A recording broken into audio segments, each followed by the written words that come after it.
Et bien salut tout le monde, aujourd'hui je se retrouve pour une nouvelle vidéo. Dans cette vidéo on va parler donc des bacs de quarantaine, les racks, à quoi ça sert vraiment, est-ce que c'est vraiment une utilité en terrario, parce qu'on voit beaucoup de gens qui disent qu'ils sont contre, que c'est trop petit, que voilà c'est pas naturel, et que d'autres en utilisent que ça.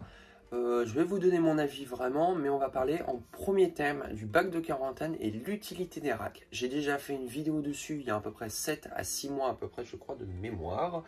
J'avais fait rack ou terrarium, ou je sais plus, un truc comme ça, expliquer mon point de vue juste sur un rack et un terrarium, quel est le bénéfice, quel est le point positif et le point négatif. Mais là on va vraiment rentrer donc dans le débat du rack en termes.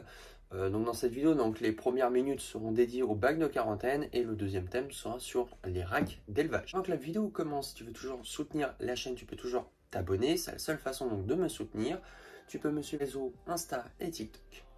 Vous savez que donc, les racks, on est pour les terrariums, voilà, il y a toujours un débat dessus, il y a comme les débats de nourrissage en dehors ou dans le terra, aux morts, fraîchement tués ou vivants. Voilà, il y a toujours eu des débats comme ça en terrario, surtout en France, dans le monde de la terrario, bien sûr, oui, on pourra faire des vidéos dessus, mais personnellement, je suis pour les deux. Je suis pour les deux, alors, les racks, pour moi, il y a une utilité. Il y a une utilité. Alors, déjà, on va rentrer, comme je l'ai dit, dans les bacs de quarantaine. Quand on a donc son premier serpent ou son premier lézard, plutôt pour un serpent, après tout dépend de l'espèce aussi et la taille, mais quand vous avez votre premier serpent qui vient d'une boutique professionnelle, qui vient d'un amateur, par exemple de chez moi, qui vient d'un éleveur, peu importe d'où il vient, d'où il provient d'une bourse, vous le mettez dans un bac de quarantaine. Qu'est-ce que c'est un bac de quarantaine? Donc par exemple un bac de quarantaine, c'est une boîte comme ceci. Alors vous trouvez bien une boîte qui ferme parfaitement, hein, parce que sinon c'est les rois de l'évasion. Hein. Donc c'est une boîte comme ceci, vous mettez du sopalin, vous mettez votre tapis chauffant avec un thermostat à la température en fonction de l'espèce, à peu près à un tiers du truc. Vous mettez deux cachettes, une au point chaud, une au point froid, sopalin, une petite gamelle d'eau, voilà, et vous le laissez un mois dedans. Pourquoi un bac de quarantaine? Et pourquoi d'ailleurs sur du sopalin? Je suis pas à l'aise du tout, hein. J'aime pas les à l'aise, ça fait dégueulasse pour moi, selon moi. Mais un bac de quarantaine, ça permet de voir déjà la bête, comment elle va. Vraiment, s'il n'y a pas des acariens, s'il n'y a pas des anomalies, s'il n'y a pas des anomalies au niveau de ses excréments, parce que c'est très important de regarder aussi les excréments, mais ça on en parlera dans une vidéo sincèrement. S'il n'y a pas des parasites, s'il n'y a pas vraiment des problèmes. Quand votre premier serpent arrive, vous le mettez donc dans le bac de quarantaine et vous le manipulez pas et vous le nourrissez pas pendant 15 jours minimum.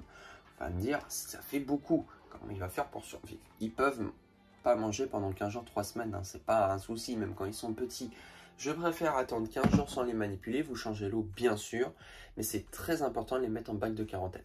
Pourquoi je dis ça? Parce que imaginons vous voulez faire une cohabitation, vous le mettez avec un autre individu, par exemple. Et bien il pourra contaminer l'eau. Ça se trouve, il a peut-être des acariens noirs, ça se trouve, il aura peut-être des parasites que vous n'avez même pas vu à l'œil nu, il va être contaminé. Et s'il a des acariens, ben vous savez, ça se met dans le substrat, ça met partout et c'est vraiment une galère à s'en débarrasser. Il vaut mieux le voir tout de suite ici, comme ça après vous pouvez le traiter en fonction. Mais vous faites ces premiers nourrissages là-dedans, au moins vous allez voir comme ça. Moi je procède comme ça, généralement je les laisse entre 1 mois et 2 mois.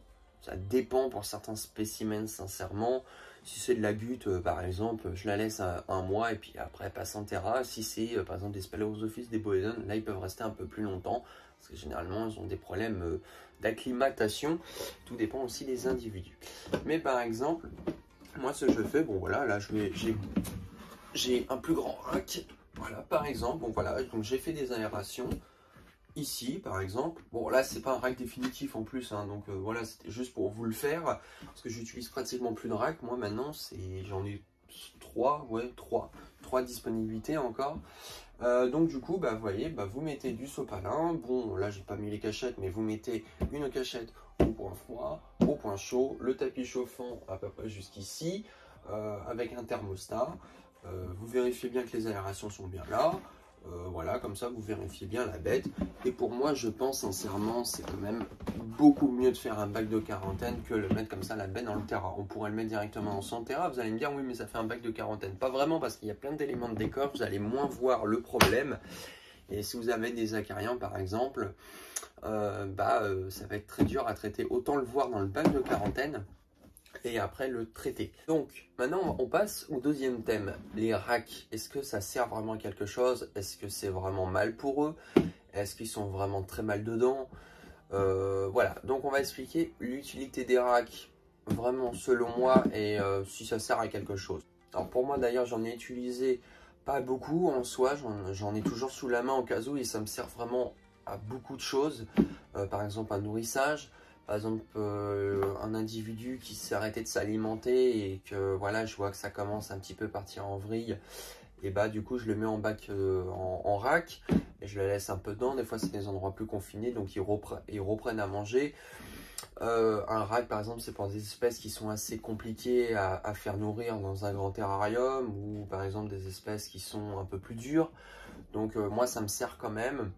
Par exemple les racks ça sert vraiment pour les réjus. Alors je sais qu'il y en a qui va avoir deux débats. Non c'est mieux dans les terras parce que c'est plus grand et oui c'est mieux dans les racks. Alors moi j'ai vu l'utilité des racks pour les réjus, on va partir là-dessus sur une minute à peine. Pour faire court, j'ai fait sur différentes tailles de terrarium. Voilà, j'en ai fait sur du 80, du 1 mètre, du 1 mètre 20, du 1 mètre 50-50, 1 mètre 60-60, cloisonné, pas cloisonné, toujours la même galère. Toujours la même galère parce que ils vivent dans des termitières, ils vivent dans des terriers qui sont toujours confinés. Et quand on les met dans un espace trop grand, ils sont, on va dire, un peu plus paumés. Et déjà, ils ont déjà des problèmes d'alimentation. Et donc, du coup, c'était un peu plus compliqué. Et depuis que je les ai mis en rack, ils remangent. Ils remangent parce qu'ils sont dans un endroit plus confiné. Ils bougent déjà pas tant que ça, en fait. Hein. Et du coup, ça se passe mieux. Alors, pour des espèces voilà, qui ont vraiment du mal et que des fois, quand on les passe en terrarium, parce qu'il faut aussi les connaître, ces animaux. Faut s'adapter aussi en fonction. Moi je m'adapte en fonction. Par exemple il y a des espèces, des individus de la même espèce se retrouvent en terra et d'autres en rack. Parce qu'il y a une raison derrière. Pas dire que je vais les mettre tous en rack parce que ça me coûterait moins cher. Alors déjà ça coûte pas moins cher parce que c'est chiant les racks. Moi sincèrement déjà vous êtes obligé de mettre des sortes d'étagères et des trucs qui vont avec parce qu'il faut permettre de faire un truc. Déjà ça fait pas esthétique. Genre premièrement, le côté rack c'est pas esthétique, c'est pas très joli parce qu'en soi on peut pas vraiment faire de décoration, on peut pas vraiment aménager, c'est vrai que ça reste assez simple.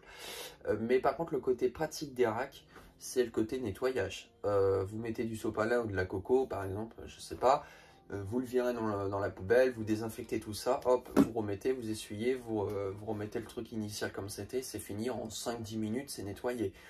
L'utilité des racks, c'est vrai que c'est très efficace sur le nettoyage, ça va très rapidement. Contrairement à un terrarium, voilà, vous avez les éléments de décor, vous avez tout ça, c'est beaucoup plus grand, donc c'est beaucoup plus long à nettoyer. Les racks, par exemple, ça sert vraiment, par exemple, pour les nourrissages. Moi, je l'utilise des fois pour les sortir en dehors du terra. C'est vrai que ça me sert. Les boîtes, c'est vrai qu'on peut critiquer, mais par contre, ça a une utilité quand même. Qui utilise vraiment beaucoup de racks. Moi, ça me choque pas. Il y a des gens qui ont la moitié terra, moitié rack, ça me choque pas. Du moment que la bête elle est bien, du moment qu'elle a les bonnes températures, du moment qu'elle mange bien et qu'elle vit, qu'elle est en bonne santé, il n'y a pas de problème selon moi. Ils ont les mêmes conditions que ça soit terra ou rack, voilà, il n'y a pas de problème.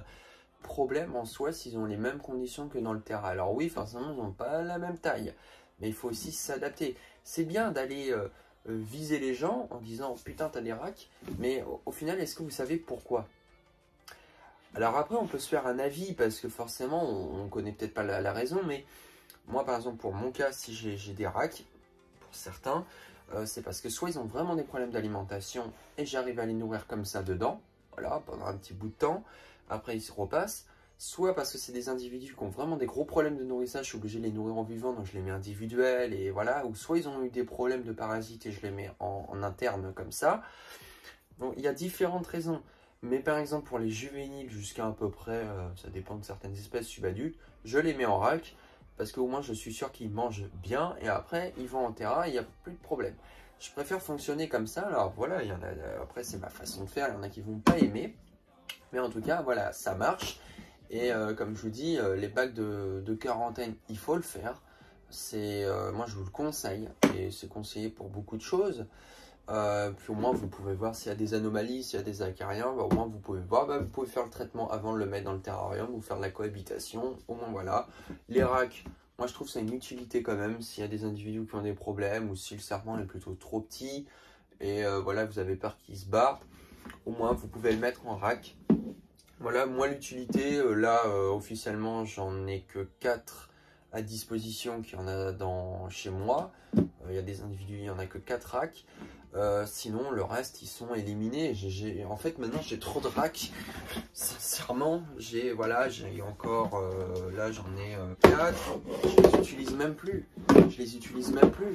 Alors, c'est vrai que avant, j'en avais plus, voilà. Mais bon, maintenant, ouais, j'en ai 4 là disponibles. J'en ai 5, 6, 7. J'en ai tellement que je peux même pas tous les mettre dedans. Alors, voilà.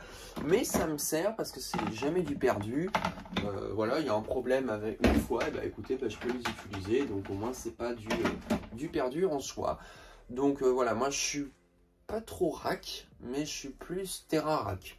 Voilà, entre les deux, ça me pose pas de problème, ça me choque pas. Ils vont très bien et franchement, s'ils iraient très mal, on le verrait bien dans le comportement sur plein de choses. Mais il faut toujours aussi adapter la taille du rack, hein. Voilà, il faut aussi faire en fonction. Faut pas non plus donner un mini truc pour un truc qui est vraiment très gros. Par exemple, voilà. Mais il faut savoir que comme les serpents déjà restent cachés à 90% du temps, ils s'en foutent, ils restent dans un coin et puis tu ne vois pas trop la différence. Du moment qu'il y a les températures, il y a l'alimentation, changer l'eau tous les jours et la question d'hygiène, voilà, pour moi, il n'y a pas de problème en soi. Voilà. Donc j'espère que la vidéo t'aura plu. Si la vidéo t'aura plu, tu peux toujours laisser un petit pouce bleu, c'est la seule façon de me soutenir. Toujours t'abonner à la chaîne. Et puis moi je te dis à la fois prochaine. Allez, salut.